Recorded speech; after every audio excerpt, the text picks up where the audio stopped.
Guys, welcome back to the YouTube and the channel. Thank you so much for being here with me again. It is about 5:30. Oh my god, I feel like that's so dirty. It's about 5:30 on a Wednesday morning, and before you ask, yes, I am half asleep.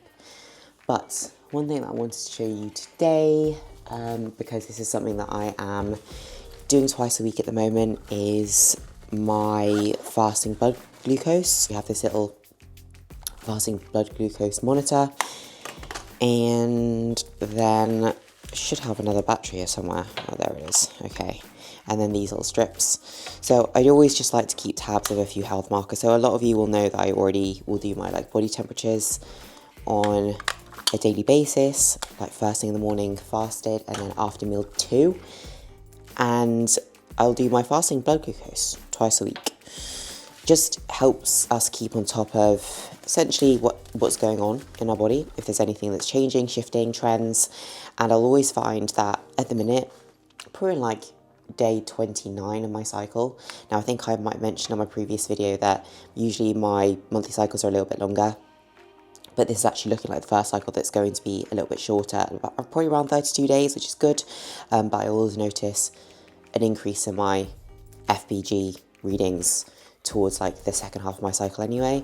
So usually they start off at around like low 4s to like mid 4s, and then they go up to like high 4s to low 5s, or around the 5 mark, towards the second half of my cycle. So that's something that I've noticed, definitely just tracking these on a regular basis for the past few months.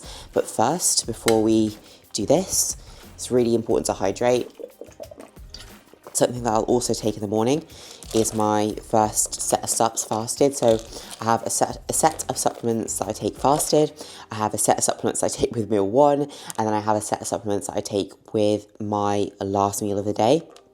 So in my fasted supps, I have chaspberry, I have some ashwagandha, and also I have a hay fever tablet because hay fever is absolutely kicking my ass. That is probably the most necessary one of them all.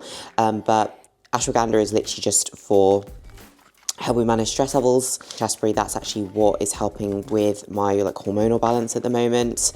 Again, my cycle does look like it's going to be shorter this time round, but can't guarantee that yet until we get it. So I'm going to take these. I'm going to take my first set of supplements, obviously my meal 1. I personally would never take these and my with meal 1 supplements together. I wouldn't take those fasted. They actually do not sit very well on my stomach. They just, oh yeah, they make my stomach hurt a little bit when I take them on an empty stomach. So I just stick to these first. And then I can have the most important part of the morning routine, which is my morning coffee, because nothing is happening before my morning coffee. I'm surprised I'm even talking to you before I've actually had some caffeine. Oh my god, can't wait for that. Right, we're ready to go. Take one of these little strips. I'm just going to pop it into the reader, and then it's ready to go. So you'll then need some sort of lance, prick your finger, which I'm probably not going to show. And then with the finger, you literally just grab the monitor and you just drop the blood onto the little strip. Oh my god, 4.8. That's actually decent. That's down actually a little bit from last week. So I'll record that on my sheets, and I'll probably do this again in a few days' time. Like I said, I do it twice a week just to keep on top of it. I think it is important to do your fasting blood glucose every once in a while, or if you've never done it, to try doing it, because if it is consistently sitting on the higher end, that could be a sign that there's something a bit off that you might need to address in blood work, something that you do want to measure every once in a while if it's something you've never done, just for a bit more insight into your health. Because I think that if anything, right, the more insight to your health that you get, to understand your body better and how it functions better, then it's worthwhile doing. And it's actually very, very easy and simple to do. So I think that it is a good idea. If they are sat on the higher side, then that is usually something that might need to be looked into in a little bit more detail. So you can optimize your health, you can optimize your journey and your results going forward. Because guess what? Like, if there is a reason as to why levels are sat above where they need to be fasted, and it turns out that you're a little bit insulin resistant and your body is showing some resistance to losing body fat, then that is something that you might need to then address, like with changes to your diet, maybe with some supplementation, to be able to get that into a better place so that your body can be more responsive. So all of these things can be interconnected. It's not to say that that's going to be the case for everybody who might have levels sat on the slightly higher side, but I think all pieces are important pieces of the puzzle. Thank God I can finally have my coffee now. So I've got my little capsule ready to go into the espresso machine. And then another thing that I'll do first thing in the morning as well is I will weigh my salt. I'll do 5 grams of iodized salt, which is providing me with the iodine that's helping with getting my thyroid back to a good place. You can literally just get this from, I think, Sainsbury's or Tesco. You can get it from most places. I think I might have even got this from Amazon. I literally get everything from Amazon. And then I've also got low salt as well. So I do 5 grams of low salt, 5 grams of iodized salt, and this, again, you can literally just pick up from Tesco. I'm pretty sure this one you literally can get from anywhere. This one's a little bit more sparse, but if you can't find it, you can get it from Amazon. So you have both sodium, iodine, and some extra potassium with the low salt. So I'll weigh that out into a little tub in the morning, and then I will distribute it across all of my meals. Yes, guys, happy Thursday. No, yeah, it is Thursday. So the week is flying by. And do you remember what I said in my last video that I got a new gym set? This is the gym set that I got. I know that this is sort of like cutting me off halfway. I don't really know how to, I don't think this is wide angle enough, but this is the set. Super bright. I've already got makeup on it, which is usually why I never get this sort of color. But for summer, this was absolutely what the doctor ordered. I usually wear dark colors, usually because I do just get makeup and food all down myself for the most part. But I actually really, really like this. It's like halter neck, and it's got like an open back. We live for an open back in general. I was gonna say in the summer, but actually all year round. And it's got this little scrunch bum as well. So I got this from Vanquish, because I definitely needed some more sets that I felt good in and just fit me better. I'm not dieting at the moment, so I just want things to make me feel really comfortable when I'm training, and this fits perfectly. I think this is a medium. I think both the sports bra and the shorts are actually medium. I can't remember what the set was called, but it is from Vanquish, and this is actually the first I've ever had from Vanquish as well. I'm pleasantly surprised with the fit. Ready for leg day. It has been a busy morning so far, guys. So I've done all my Thursday check-ins and the girls are absolutely killing it. I just wanted to drop a little update on a couple of my newer ladies on the team. So the first girl is Bella, who has been with me now for under 2 weeks. She's done her first 10 days or so. So we've only just recently done her first sort of official check-in.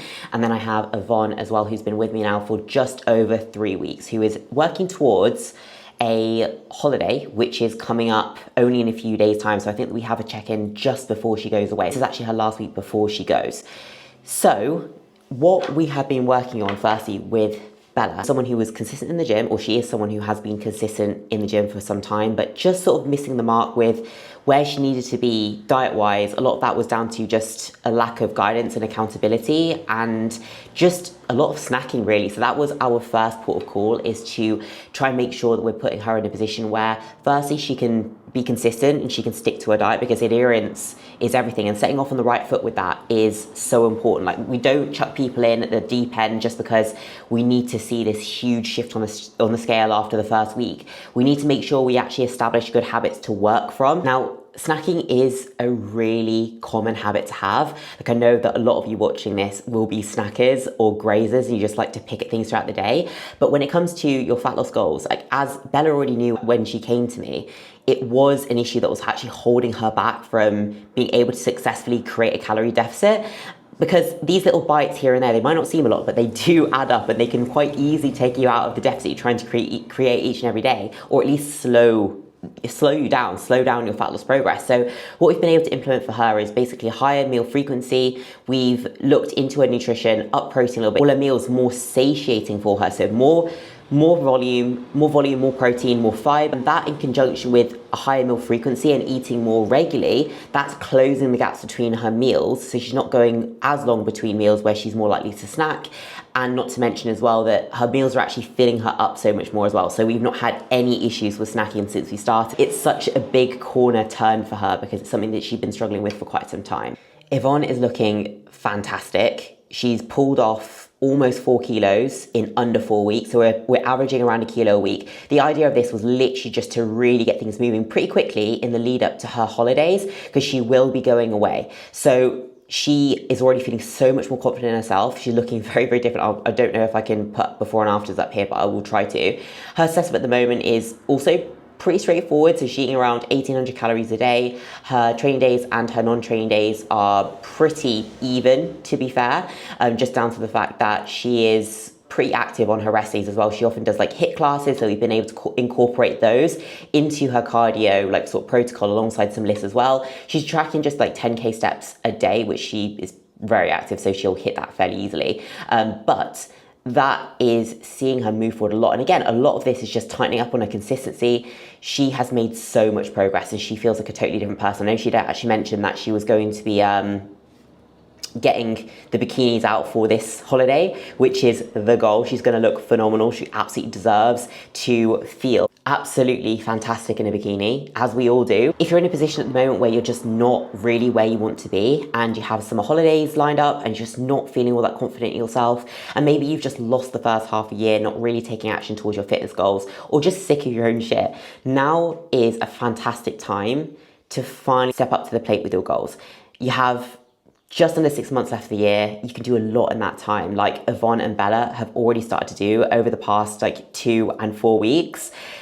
It is crazy what you can do with just a bit of guidance and accountability and the right plans in place. And if you are interested in potentially working with myself for coaching, or you want to find out a little bit more about how I work as a coach and what that process might look like specifically to you, I would love to have a little chit chat with you about where you're at now and where you want to be. What I'll do is I'll leave a link in the description box below. So if you do want to get in touch, just head through the link there. Just head through the link there. A pre-workout meal, guys. So, like I mentioned in my last video, I did want to give the rice pudding a go by ESN, and Marcus gave me the go-ahead to do it. Now, I'm a bit too scared to just do rice pudding on its own, because he did say that it was a little bit like, a bit kind of nothingy. But I don't know what, I feel like I'm trying it more for the texture than what it would be the taste, because I think it's unflavoured. So it probably will need a little bit more sweetener added in with it. So I think that what I'll do, it looks like, kind of looks like this. So I said to him when he first showed me that it sort of looked like the bedding that you get for a hamster. Do you know what I mean? Like that hamster bedding, or you know what it actually does look like? It's like what you put into the cat's litter tray. Like that is literally the same thing. Anyways, so what I'm gonna do is I'm gonna take a little pot like this, and you know what? I'm gonna use mark scales, because you know when a set of scales does you dirty like once and you just never can trust them again? That's happened with those like a couple of times now. So we're gonna go with this, because I can't actually reweigh it obviously once it's going into the water. And I always with my cream of rice will add the water first and then the actual cream of rice after. So what I'm gonna do, because I'm not brave enough to just do this alone, I feel like I'm gonna mix it 50-50. Do you see what I mean? Literally like little pellets. Okay, so there we have it. That's half rice pudding and half of the maple syrup cream of rice. I don't know about you guys, but I always prefer taste over volume, but I know that this is also supposed to be very, very dense, which makes it really good for like, you know, peaking for shows or shoots, or if your appetite is shocking, which mine definitely is not. I always prefer to see if I can try and like have a bit more volume for my meals, which is why I've sort of been about having it because I'm like, am I just going to get to the gym and just be absolutely starving? Right, so I'm going to use the same amount of water. I'm going to use 325 grams or mils, however you want to say it. And then this is the 75-gram mixture. That's what I usually do just for my cream of rice. See how it mixes. Using the same water. Yeah, was that a mistake? Yeah, terrible. Oh. Terrible. You only need half. Half? Yeah. That's going to literally give me like no volume. What did I say? Okay. Didn't realise it'd be that much. Okay guys, so here we have it. I'm not convinced. I don't think I'm going to like it. You know when you kind of give it a bit of you give the bowl a bit of a wobble and the whole thing sort of wobbles. That freaks me out a little bit. Like that makes me feel like it's going to just be really watery. Which is probably my fault because apparently I put too much water into it. But that is sort of what it's like. He did it from a throne. He wasn't standing, he was sitting, but he still sounded great. Ozzy? Ozzy's still got pipes, man. And just sort of like, just baby rice, isn't it? Or it's just like rice, and they're all old. sort of made into little puffs, like normal jasmine rice that you would just, it's almost like you just put too much water into your normal rice. Now that I put everything in it, like with the dark chocolate and the almond butter and the raspberries and the whey, it's actually not too bad. But I definitely prefer, I think, like the texture just having cream of rice is a bit more like solid. It doesn't sort of run away from you so much in the bowl. We are obviously at the gym. I was going to say we're at the gym. That is pretty obvious, to be honest. But today is a leg session, as is most sessions. We are going to start off with a glute kickback, which, as you probably already know, I do like to start off a lot of my sessions with some sort of isolation before I then go into my bigger movements. So I think the session is the kickback. I've got like a hip thrust variation. I've got the Cybex leg press, which is actually both the pivot press and that Cybex that we have here. It's like an older version of Cybex, but they're my favourite leg presses by far, I think. And so I have that third exercise, just one set. I'm going to crack on with the session because otherwise I'm going to be here forever. Yes guys, what is good? So I just thought I would voice over some of this session because as you probably heard in the previous clip, it was very loud. There was actually more talking over that first clip that I had sat down, but I just didn't want to ruin the quality of your viewing experience because you couldn't really hear what I was saying. I will leave in any clips that I feel like you can make out what I'm saying fairly clearly, but I just thought a voiceover was probably going to be the best way to go. So if you caught what I was saying in the first part, I do like to start off my sessions with some sort of isolation. So here I have a kickback, so I'm just trying to keep my spine neutral. Something that I really notice with clients is that they think too much kicking up rather than actually dragging back. Like as you can see, my foot's not really coming up all that high. It's literally, I'm dragging it backwards behind me. Almost imagine like I'm going to slightly tuck my hips because that's going to be what really helps keep my spine nice and neutral. So exercise number 2, I have a Smith machine hip thrust, which is actually probably my favourite variation of hip thrust at the moment.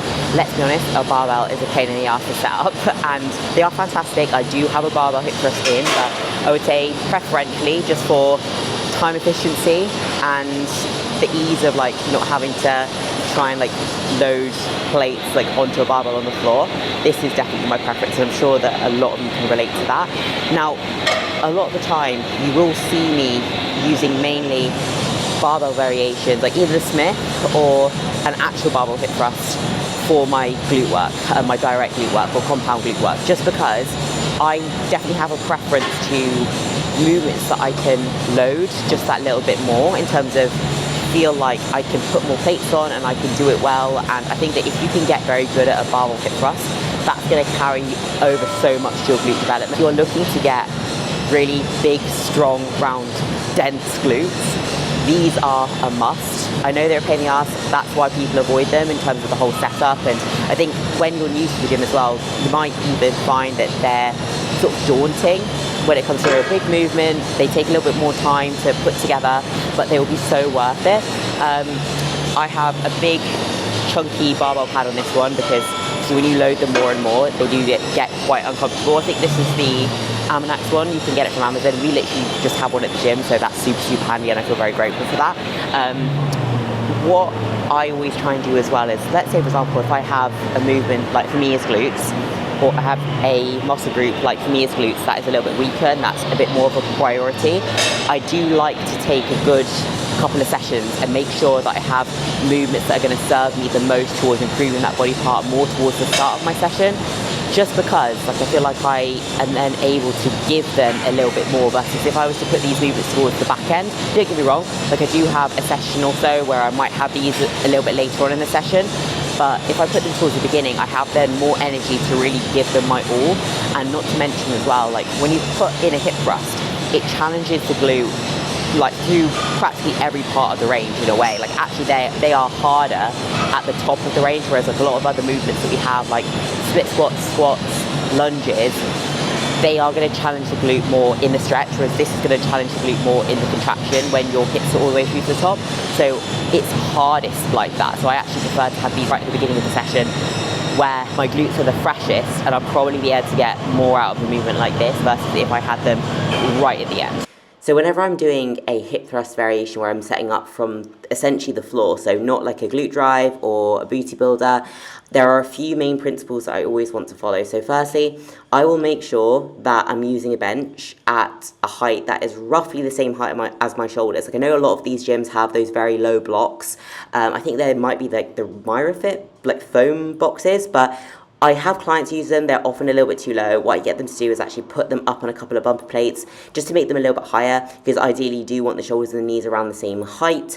That's the first thing. Now, another thing always to think about is you want your shins to be vertical throughout. So basically perpendicular with the floor. You're basically going to bring your hips down to a point where you start to see the shins and knees come back, in which case you're going to actually change direction.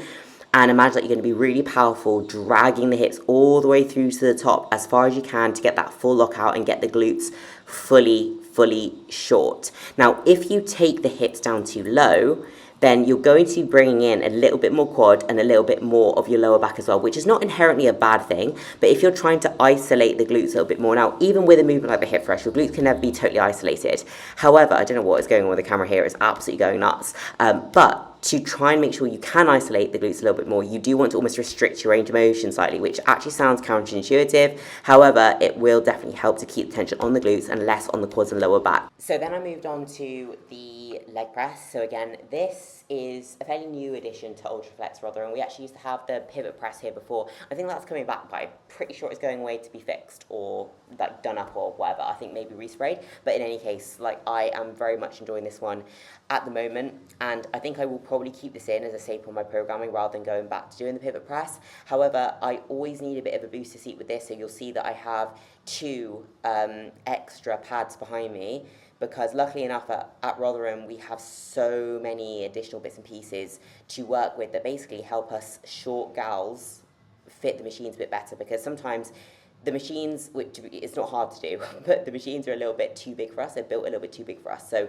just having little boosters like this, just to bring you a little bit closer to the foot plate, goes a long way, because without this, I wouldn't be able to get the range of motion that I would need. I would find that every time I went down to the bottom, I would just sort of rest the weight at the bottom and or on the stoppers and then just take the tension off. So I want to make sure that I can get actually full range of motion. So bringing my knees like literally all the way to my chest, and then just being able to go through that full range without having any interruption in that. So you'll notice here that my feet are fairly high at the platform because I'm doing these with a glute focused stance. So I'll take my feet higher and a bit narrower so that essentially I'm getting the glutes to work as much as I can without actually engaging the quads or avoiding engaging my quads as much as I can as well. Because naturally, it's a compound movement, you're going to work your quads, you can't avoid that. However, I'm going to do what I can to try and keep as much of that focus on my glutes, and I do that by actually taking a higher foot stance and trying to limit the amount of knee bend. If I wanted to work my quad a bit more, and obviously a lot of glute as well, I'd move my feet right to the bottom of the platform and do them that way with more knee flexion. So more knee bend. The more knee bend you have in a movement like a leg press or a squat or a split squat, the more quad it's going to be. So you'll notice that I really control each and every part, each and every second of the movement here. So I'm taking my time on the way down, I'm making sure that I'm sinking each and every rep at the bottom before then driving back up, and not resting too long between each rep to keep that tension on, to keep each rep continuous. Arguably, I probably push this set a little bit too hard for what I'm supposed to be doing at the moment. But what I'm experimenting with at the moment is literally just whenever I can, if I feel like it's there that day, I will take my sets a little bit close to failure across a couple of movements of my session. And this has only been a new thing over the past couple of weeks where I've been doing that. For the past like 10 weeks or so now, I've been very strict with myself and leaving 1 to 2 reps in the tank as part of my like sort of health recovery protocol, just having to pull back a little bit. But where I feel like it's there, and my energy has improved, I have been taking that a little bit more, which has actually been really, really nice. So, you know, I take each day as it comes. Not every session's the same, but I go with how I feel on the day. I then moved on to a seated ham curl. So here I'm using the Prime. Again, I have a booster seat because I need to be a little bit closer to the machine. Well, no, actually, this actually does have a setting to bring you closer, but I just find that it's almost too close, and then the one behind is too far back, so this just kind of makes it absolutely perfect. What I'm looking for here is basically to align my knees with the pivot of the machine, which is the little green dot on my left. So whenever you do like a movement like a hamstring curl or a leg extension, always make sure your knees are in line with that green dot, so the machine actually moves with you rather than being like almost moving like out of sync with your legs, if that makes sense. So what I'm doing with these is always making sure my legs are like train tracks, so hips to knees to feet all in one straight line. My toes are pointed up, and I'm going to slightly turn my toes in towards each other, because what I often find is that when your toes turn out a little bit, it actually restricts your hamstring engagement and like the hamstring flexion that you get. So actually turn your toes in ever so slightly, not to the point where like they're excessive, but just to keep them properly neutral. Another thing is just trying to keep your body so locked in.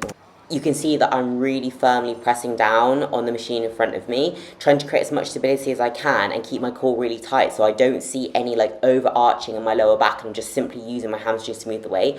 Obviously, Magda here is just giving me a little spot. I'd actually called her over originally just to help me push the arm down when I finished my set, because there is nothing worse with these seated ham curls when they're down so tight in your quads that you get to the end of your set, you're dying on the inside, your hamstrings are cramping, you feel like they're going to snap, and you can't for your life actually get the pad off of your legs. It is the most panic you will ever feel in the gym. So it's always good to have a spot with those just so they can give the arm a bit of a push to help you get out at the end. But anyways, after that I moved into Bulgarians as if, you know, I wasn't in enough pain by then. Now with these, I do them glute focus as well. So similar principle to whenever we do any glute focus movement, minimal knee flexion and essentially knee bend, almost initiating my hips going back. Arguably, I think I probably could have kept my chest up a little bit more with these because they are quite easy to almost overfold on with a glute focus stance. So I definitely corrected that on my next set.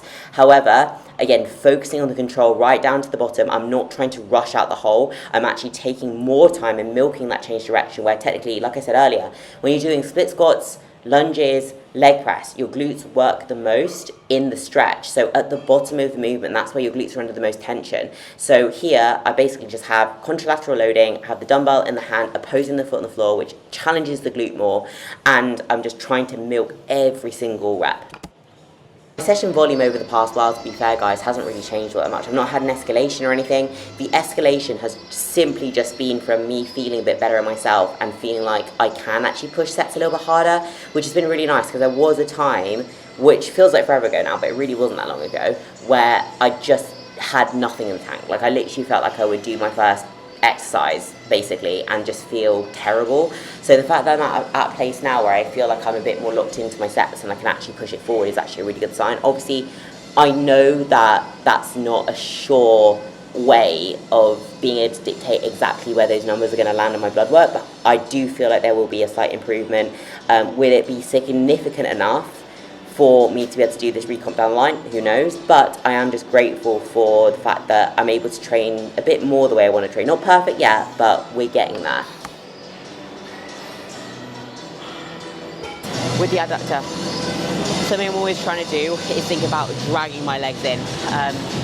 Because you don't want to think too much about a kick with an isolation movement like this. It wants to be like a powerful drag. So that's a really good cue for any of your isolations, whether that's like upper or lower body. You'll just get this crazy connection, and you'll actually be able to really recruit the muscles you're working so much better, rather than just like flinging the weight around. Because it's not just about moving weight from A to B. You do need to make sure you do keep intensity in, but you also want to maintain a degree of like accuracy with what you're doing as well.